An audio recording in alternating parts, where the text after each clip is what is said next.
Hello, everyone. Good morning. Welcome to OPC's Consumer Education Symposium Horizons 2015, and welcome to the Locally Generated Energy track. This morning we're going to have a session on community institutions going solar. My name is Nicole Cedar-Rahman. I'm an Assistant People's Counsel at OPC, and I'm so pleased that all of you are here today. We have a wonderful panel lined up for you, and I'm just here to give you just a few housekeeping items on behalf of the office. First and foremost, you see these forms that are on your chair, the evaluation forms. We would greatly appreciate it if you would fill that out and bring it to me or any other OPC staff person, if you wouldn't mind, during the day. And I have incentives. I have sweets. So if you bring them to me, I will give you a lollipop.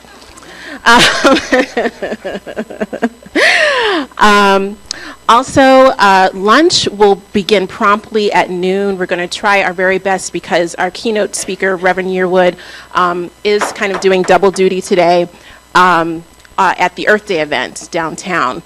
So we want to accommodate his schedule, and so we're going to start lunch promptly at noon. And after the panelists speak, we'll have ample opportunity for audience participation. So UDC Law is wonderful. They have these microphones right in front of you. It's like the United Nations. All you have to do is press the push button, raise your hand, she'll call on you, Karen will call on you, and press the push button because we are being recorded and we want to make sure that your comments and questions are reflected. All right, so thank you very much. And with that, I will pass the mic to Karen Liu, who is Program Coordinator for Greater Washington Interfaith Power and Light. Thanks, Nicole. Good morning, everyone. Good morning. So welcome to the panel on community institutions going solar. Like Nicole said, my name's Karen Liu. I'm the Program Coordinator at Interfaith Power and Light. And Interfaith Power and Light works with congregations of all faiths in the DC metro area and Maryland to go green and respond to climate change. And we've been working diligently over the past few years to help congregations going solar. So before we get started, just to quickly poll the audience, how many here represent a congregation or a nonprofit or some kind of community institution and are interested in pursuing solar for that congregation or organization? Okay, good to know. And how many people are interested in going solar for themselves at home?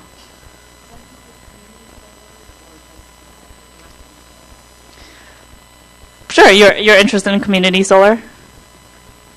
Okay, good to know. And a few people interested in going solar at home. And how many folks just thought that this panel sounded interesting and wanted to check it out?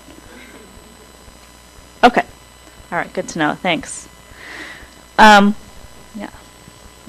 So there's a quote from a Jewish text that says, "Who is wise? Those who learn from everyone." And so we're here to gain wisdom from our three distinguished speakers.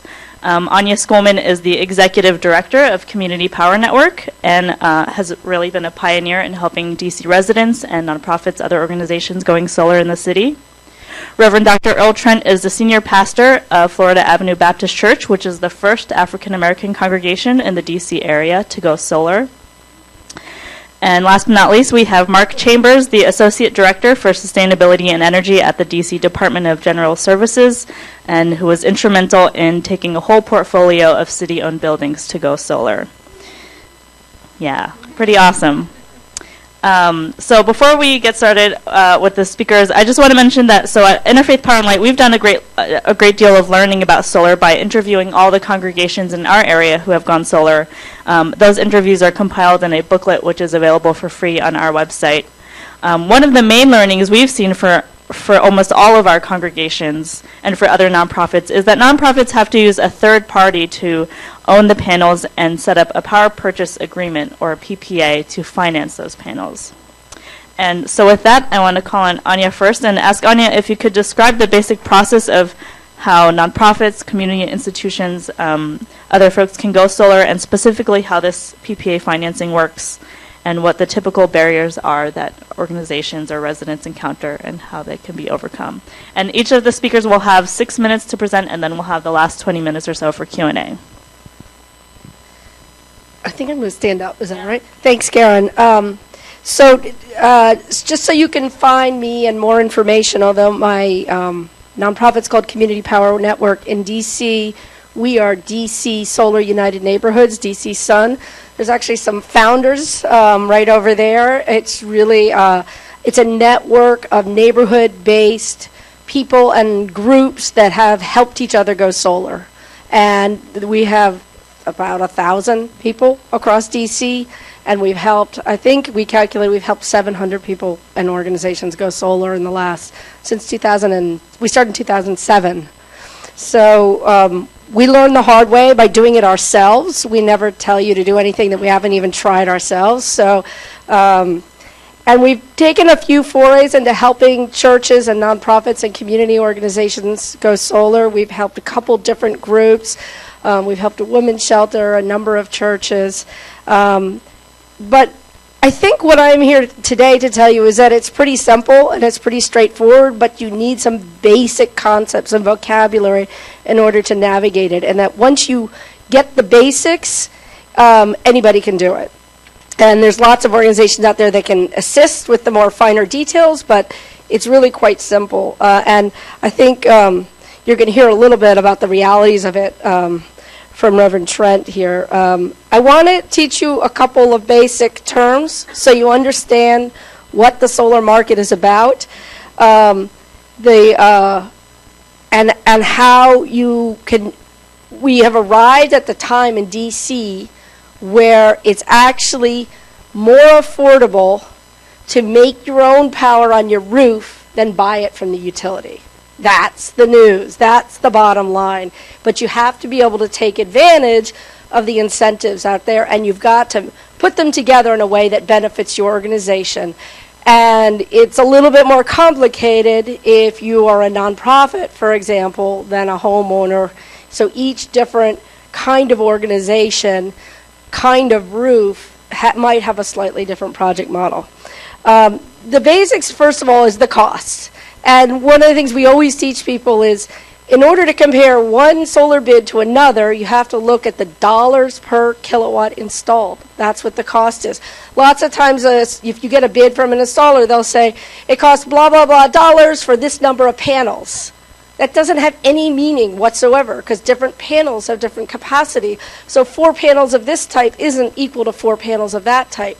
But if you take the total number of dollars and you divide it by the number of kilowatts installed, you can get a dollar-to-dollar comparison from one bid to another.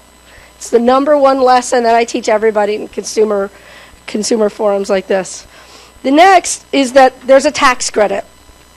And it's from the federal government. It's worth 30% of the total value. So it's a huge incentive. It's available through the end of 2016. So if you're thinking about doing this, you should do it soon, because it may go away. In a minute, I'm going to talk about, well, if you're a nonprofit, what do you do because you don't pay taxes? You can't take advantage of the tax credit. So just bookmark that. The next is, and this is the hardest concept of the whole day for me, solar renewable energy certificates. It is the incentive by which DC creates a solar market. It's created through regulation, through the DC Council. We require a certain amount of solar to go on the grid each year. And the way that our utility meets that requirement is they buy these certificates from you, the homeowner, the church, the school that's putting solar on their roof. In DC, our SRECs right now, that's short, Solar Renewable Energy Certificates for short, is SRECs, is worth about 1/3 of the cost of the installation. So if you do the math, you get about 1/3 from the feds and 1/3 from DC. And then the rest of the payment, the rest of the cost, you make up over time through net metering. So net metering is the key concept again. The cost, dollars per watt. SRECs, Solar Renewable Energy Certificates. Federal tax credit, that's the third concept. Fourth is net metering. Net metering is the policy in DC that allows you to reduce your bill exactly by the amount that you produce. So if you produce 15 kilowatt hours of electricity one day, your bill is reduced by 15 kilowatt hours. It's a very fair consumer, pro-consumer law. It's on the books in DC. And so those are the basic things that combined together in a home or a for-profit organization allow you to quickly recover the cost of solar and basically produce your own electricity less expensively than you would buy it from the utility. Usually you can't make your a total amount because you don't have enough room, but you can at least cover, a third or a half depending on the size of your roof, the shape of your building. So what about churches? What about apartment buildings? What about condos? What if you're a low-income resident and you can't take the tax credit, or you don't have the roof, or you rent an apartment? So the first answer, 1 minute left? Okay. I'm going to have to speed through this. The first answer is for nonprofits, there is a technique called a power purchase agreement, or a PPA. And what that is somebody else owns your solar system. They take the tax credits, they take the SRECs, they take all the incentives, and that makes the solar cheaper for you, and then you pay them over time for the solar system. But you still get the benefits of the panels on your roof and reducing your electricity, so you still have that net meter benefit. And the advantage of the PPA for nonprofits is you can do it for zero money down and pay over time, and that your savings over time can be much greater. Your cost for paying for the panels is less than your savings from the solar. And then I'm going to close with one last thing, because I know I'm out of time. DC has a new low-income solar incentive. And if you or someone you know is 30% AMI or less, average median income, we're going to hold a forum to educate people about it. The program is open now, and it's a very, very strong incentive that basically would allow low-income homeowners to get free solar systems. It's a limited quantity, size program now, but we think one of the things that DC Sun is working on is how to grow and scale that program. And don't hesitate to contact me if you have questions. And Community Solar we can maybe talk about later. Cool. Thank you so much, Anya, for that wealth of information. Next, we'll hear from Reverend Dr. Earl Trent, who was key in helping his church, Florida Avenue Baptist Church, go solar. Reverend Trent, could you just tell us the story of your church going solar, what the community impact was of going solar, and how have those solar panels influenced your congregation? Why would you encourage other congregations, other nonprofits to go solar? Thank you. Since Anya stood up, I guess I'll stand up. Right. Let me tell you the quick story about how we went solar. A couple of young men who were Howard graduates, one of them was a son of a friend of mine, came to me and told me that there was this government rebate that was going to give you a check if you went solar, not a tax credit. This was back, and we did this in 2011. So basically, when we just ran the numbers, that 30% rebate in an actual check, and then the district had a rebate, so that between the two, that added up to 40% of the cost of the system. The tricky part was that we had, as Anya said, being a nonprofit, we had to form an LLC, and we had to do it 6 weeks before Christmas. So I'd been there a while. I'd been at Florida Avenue for a while, and so what we did was I just went to the congregation and told them, look, if you're interested, come. We formed an LLC with members of the congregation, told them, and it was an investment. that they would get their money back after 7 years, or they could determine what they were going to do. So we were able quickly to get the down payment that we need, get the money that we needed within, let's see, that was December. By February, the panels were being installed. In April 2011, we turned the system on. It's saving us, they had said 15%, it's saving us 20% on our monthly electric bill. Our monthly electric bill is about $3,000 a month. So it's real money. In about 7 years, so it's in we're about the halfway point now. At that point in time, we will, the LLC will determine whether to donate it for $1, to sell it to the church for $1. The impact has been tremendous in various ways. One is, there's the electric bill. Significant reduction, which has freed us up to do some other things. Secondly, with the congregation itself, we held classes on how to read your electric bill. Most folks didn't know. I didn't know how to read my electric bill. Well, you just pay it. But we were, because it raised the awareness. Third thing that it did is, in terms of just overall knowledge of energy efficiency. Right? People began to have those home inspections. What could they do? The district has a program, whichever, was it Pepco? They come and they'll give you the water heater things and look at all of that. And the district has a program, so they began to take advantage of that. The curious thing, the impact that I think was the most important was that as it raised the awareness in terms of creation, our responsibility, sustainability, and a link. It has become a link to our health initiative. We recycle now. We recycle. And we also no longer have the fried chicken dinners and all of that's encompassed, because now we're looking at we're not using the paper plates. We're not using that. We are washing, recycling. It's healthier. It's not just the environment, but it's the physical temple. Right? I did not anticipate that kind of connection.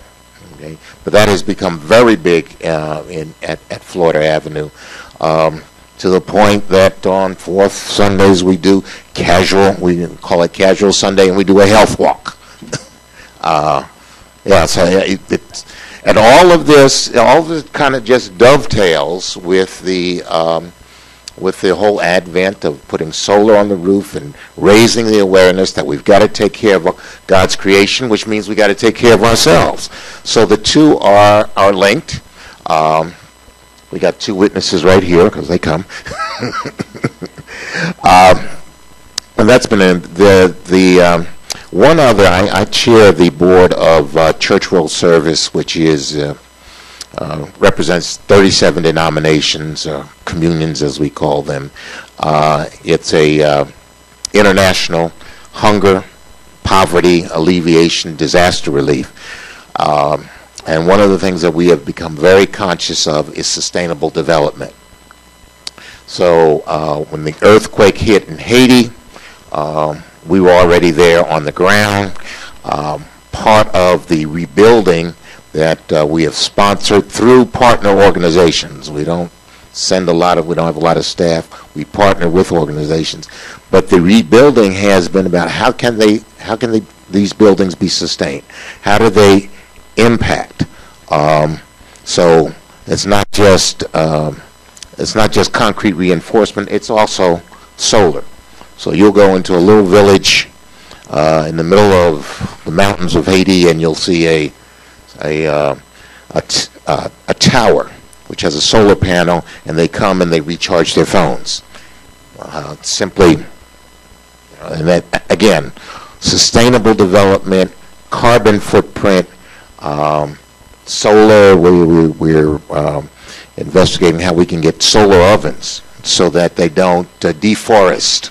They don't deforest the mountainside, making charcoal, which also adds to disaster. So there's been a lot of impact. Okay, that's it. Yeah. All right.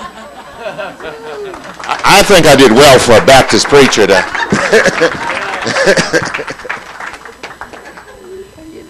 Thank you so much. It's so inspiring to hear the kind of transformation that can come about just from some solar panels. So last but not least, we'll hear from Mark Chambers. Mark has done incredible work to green and solarize city-owned buildings. Mark, could you walk us through the story of DC City buildings going solar and the lessons you've learned from managing that process for a whole portfolio?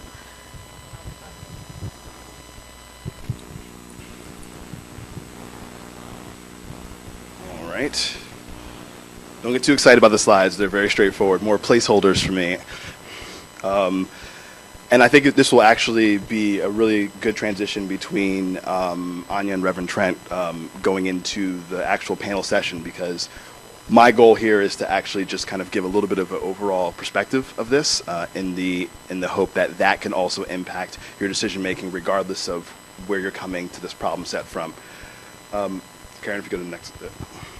So unpack your goals is something that I say very often, because you've heard a lot of different components of the decision-making process that you'll be asked to undertake, and I think that it is hugely, hugely important for you to, from the beginning of this process, understand why you're doing this. And a lot of times I'll ask that question first and foremost, because understanding why you're doing this, are you doing it because you want to reduce your monthly costs? Are you doing it because you believe that this has a larger impact on the environment or on the overall kind of carbon mitigation for a climate? Are you doing this because you want to have a long-term investment that will be at a low rate so that you'll be able to maintain your costs when prices for energy go up? All of these could possibly be yes, but you need to visit that conversation before you get into the market, because when you actually put an RFP out there and go to the market and go to vendors, what you're gonna get back is going to be something that you're going to have to analyze based on what your priorities are. So I always encourage people to understand why they're getting into this to begin with, so that when you're looking at, Anya talked a lot about SRECs, well, who keeps those SRECs and the value of it? You know, is it the vendor? Is it you? You know, are you looking at retiring those SRECs because you think that is going to also benefit the larger environmental perspective of the entire city and kind of region? So unpacking your goals, understanding why you're doing that is essential before you get into the market, so that you can properly evaluate what you get back from anyone that's going to help you put solar on your roof. Next one. Assess your assets. So knowing what you have to work with is also extremely critical. You're going to start to see a little bit of a pattern. A lot of what I'm talking about has to do with scale. What the district did is that we did a comprehensive analysis of every single square inch of rooftop space that we have. Over 250 acres of rooftop space we analyzed for not just the size, the orientation, what's the lifetime expectancy of that roof, whether or not you have access to the roof. All of these components, you know, structural capacity, go into you being able to go to the market at an advantage. You're now going to the solar providers and saying, here's the rooftop space I have, here's the land that I want to put a carport space over, here's the asset that I have. Now you tell me what exactly you can do with this, as opposed to putting the power all on the vendor to be able to tell you how to participate in the market. So it's about changing the power dynamic to make sure that you're actually being an educated consumer going into this endeavor. Team up. Again, cannot stress this enough. The notion of scale is really, really important when it comes into dealing with the solar market. It is one thing to put solar on your house. It's another thing for everyone in your block to put solar on your house at the same time. And again, scaling, looking at maybe it's you have a church, maybe you are one church of a congregation of churches or other types of networks. Look at entering the market as one big team. You'll get better rates, and the vendors will be able to provide better services to you in terms of the lifetime maintenance of that. I mean, you're still going to end up probably signing individual agreements, but it's a better position to enter the market so that you can actually reap a lot more value out of it when you're in the long run. Do your homework. So, yes, this is critical too. So, you're going to these forums, understanding what all the terms mean, understanding that when you are getting responses back for your particular project, they are going to require you to understand what it is you're talking about. And I don't think that it is a waste of your time to really kind of dig deep and understand why there is value in this, because you've already kind of stepped out and said that this is something that I think is important. This is something that I value for a number of reasons. So go ahead and continue that. Follow through and be able to look into the details of, what is the current SREC market? When do things expire? What exactly is going to be the schedule of these folks are saying they're going to install it? What's the financial security they're going to be able to offer you? So a company may come back and say, hey, we can install these panels on your roof. Well, part of their response should also be showing you that they have the actual financial capacity to do that. They're going to upfront go and pay for those panels. Show me your bank account balance that says that you have the money to do this. Being able to be an educated consumer is one of the most critical parts of being able to really take advantage of this. Another thing I just mentioned was schedule.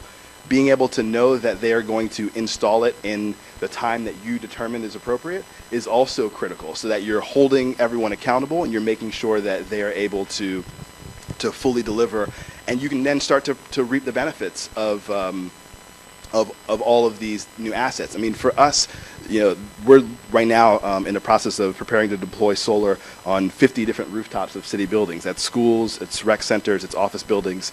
It is a massive deployment of between 10 and 12 megawatts of solar.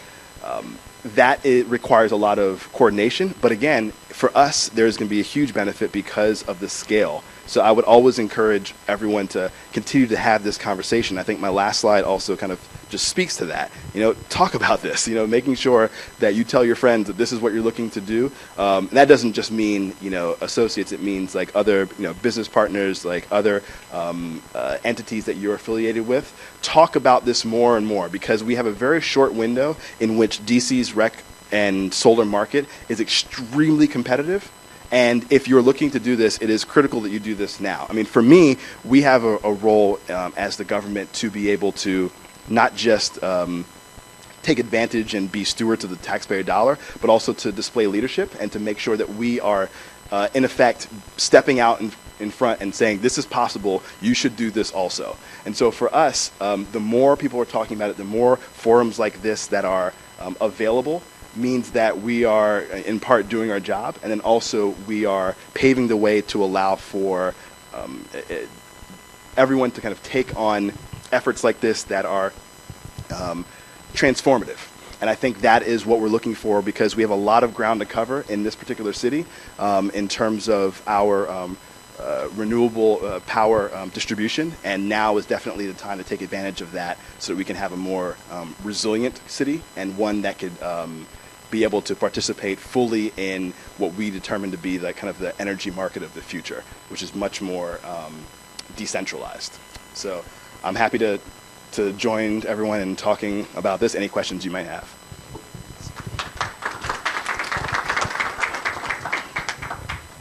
Thank you so much, Mark. So we'll open up the floor to questions. When I call on you, like Nicole said, you have to press a button on your microphone or something to activate it. When I call on you, not just yet.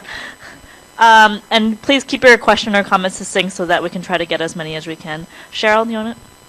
Yes, I'd like. How did you go about identifying those 50 buildings to go as candidates? Sure.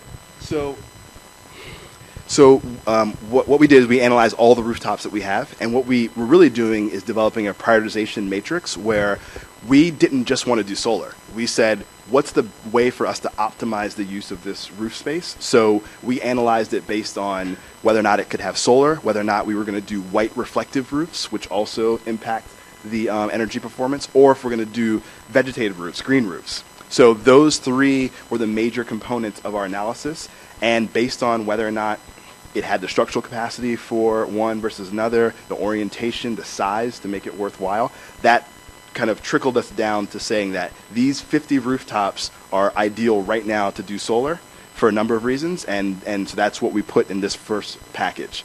Some of, what may happen is that you may say that, well, here's another rooftop, but structurally it doesn't have the capacity, so maybe we need to spend a little bit of money to beef up the structure, and then it can do solar. So that's the type of analysis that's necessary. Follow-up question, did you go to the owners of these buildings, or were they new structures? So these are all city-owned buildings. So we are the owner. Is the Exelon deal going to impact this in any way? We don't know. I mean, I think there's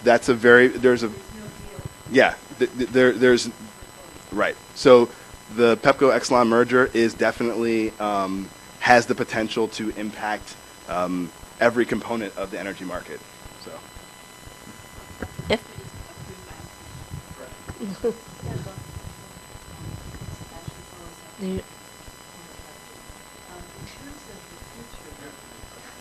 Yeah, did you turn the microphone? Yeah. The whole time? Well, you make us sing for our supper here. Okay.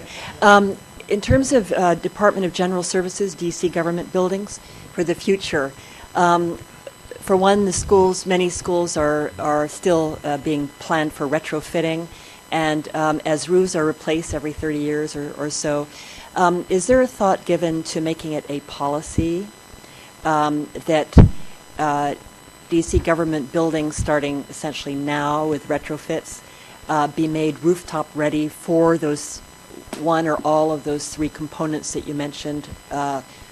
Rooftop ready for solar, rooftop ready for white. I think white roofs are now under the new construction codes. They're mandatory, or light roofs, and then and or vegetative. So we didn't get that with our construction codes, but could you do it as DGS? So it's tricky when you say policy, just because when we're talking about a new building, there are a lot of different constraints that may come about. We may want to activate that rooftop space for classroom space or something along those lines. So as far as making it ubiquitous across it, I would probably say it's building specific, but we are in effect doing that. All of our new projects either have vegetative roofs, definitely have white roofs, or solar.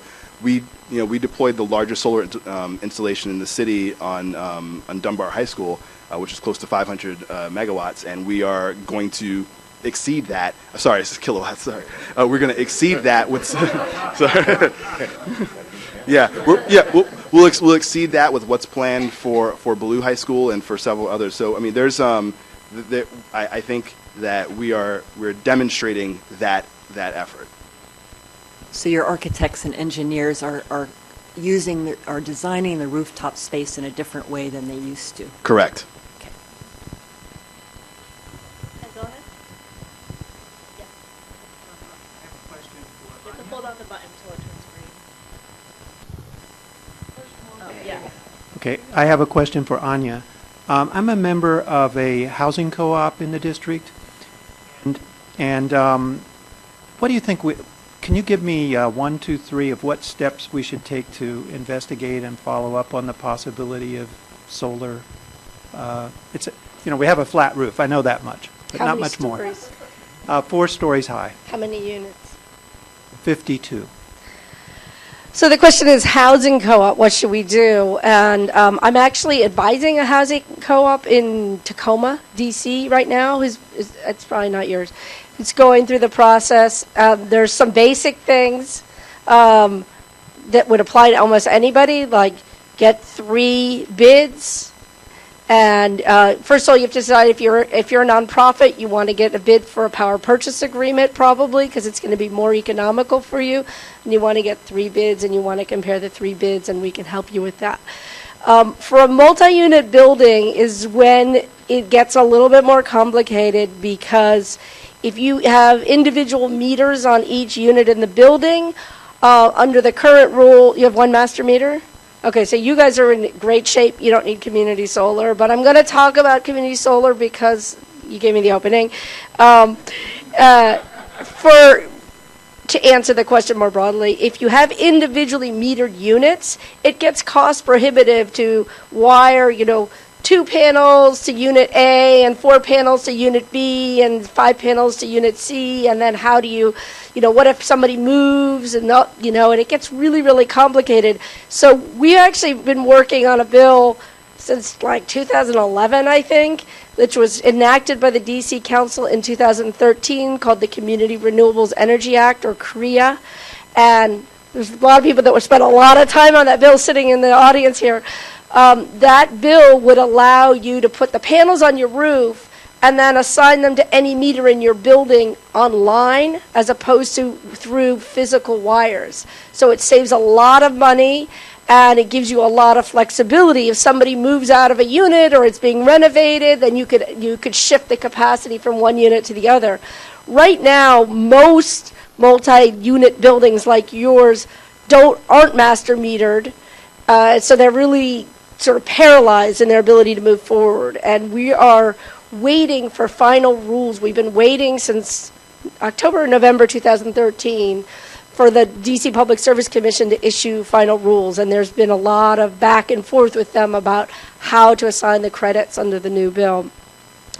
Some multi-unit buildings will just assign the solar to their common area, because without the legislation, it's too complicated, but they'll like the halls, the laundry room, the common rooms, so that's another way to do it, if you have a garage.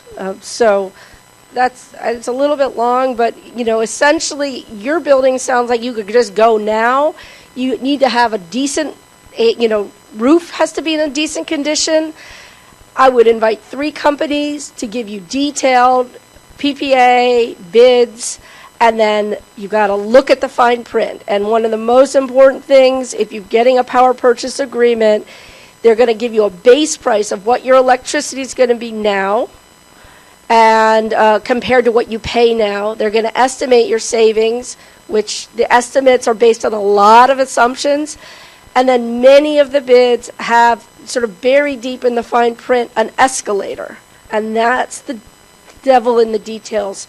Those escalators could be the difference between whether it's an incredibly great deal for your housing co-op to go solar or whether it really fundamentally, economically isn't a good deal. And it's something that DC Sun can help you with in terms of understanding the fine print on the contract.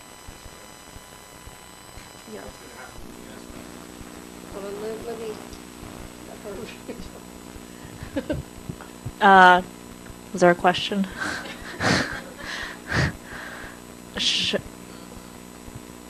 go ahead, in the back.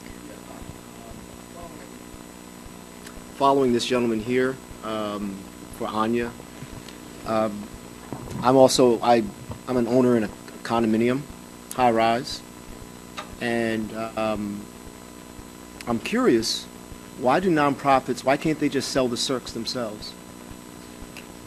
Or is the market designed so that they have to be forced to go to a power purchase agreement? So nonprofits can sell the SRECs, the Solar Renewable Energy Certificates, what Rob was bringing up, themselves. Mm-hmm. It's a very egalitarian, this is DC, very egalitarian, anybody can sell them, that's not the problem. The problem or the challenge for nonprofits is the 30% federal tax credit. And you have to have a tax appetite. And in addition, there is also an accelerated depreciation that can only be taken by companies, for-profits that have passive income. And so a nonprofit has to make an informed choice whether to leave those tax credits on the table or do what the Florida Avenue Baptist Church did, which was a really creative workaround where they created an LLC that was able to take the tax credits and pass the savings on to the church. So you could do that yourself, which was the example we heard here, or there are established third-party providers, companies, there's a number in DC that will just do that for you. And that's the power purchase agreement. It was actually, the first one was piloted by SunEdison in Maryland. So it's actually a local concept that's become a national concept, and it's widely available in the commercial market right now. Okay, so what you're saying is, for the long-term viability of the financial viability of the project, it's less expensive for, let's say, a condo or a cooperative to go the route of a power purchase agreement versus, let's say, own the credits themselves and sell them. Because, and I'm bringing this up because anyone who lives in a condominium or a co-op, there's always a fight. And, Yeah, you know, there's always. your dog did this here or you did that there. And I'm trying to think through a process, save $100,000 a year on our utilities by making a simple choice, which is to, as Mark would say, team up. And Right. then, so I'm hearing you, and I'm just trying to understand. I'll sit down with you. Yeah. But, So it I really do gets back understand to that. what I Mark understand. was saying, too. You got to do the math.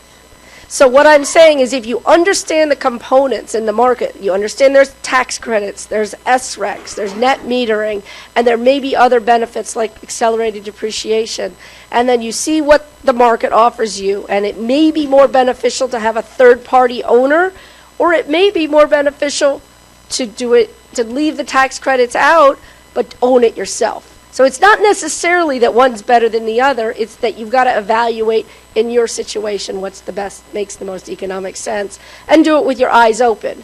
Because what happens is these third-party companies, they don't tell you about the SRECs, and they don't tell you about it. They just say, oh, sign on the dotted line, it's free solar system, pay us later, right? So what we're about is the consumer education. Know what you're getting into and make an informed choice. I just have one last question. We have to wrap up, unfortunately. Okay. We need to adjourn for lunch, so I'd invite you all, if you still have burning questions, to ask the speakers after we officially end. I was wondering, Mark, if you could just give a quick 30-second update on the status of the DC RFP, and then we'll close out for lunch. Sure. There have been a lot of unexpected delays, but the RFP award, in theory, goes out this week, and this week being next week. Regardless, the intent is to start installations over the summer with an intended complete installation and interconnection by December 31st this year. So one way or another, by the end of this year, we're going to have the 10 megawatts installed. Thank you so much. A huge thank you to all of our speakers. Let's give them another round of applause. And we will break for lunch, which is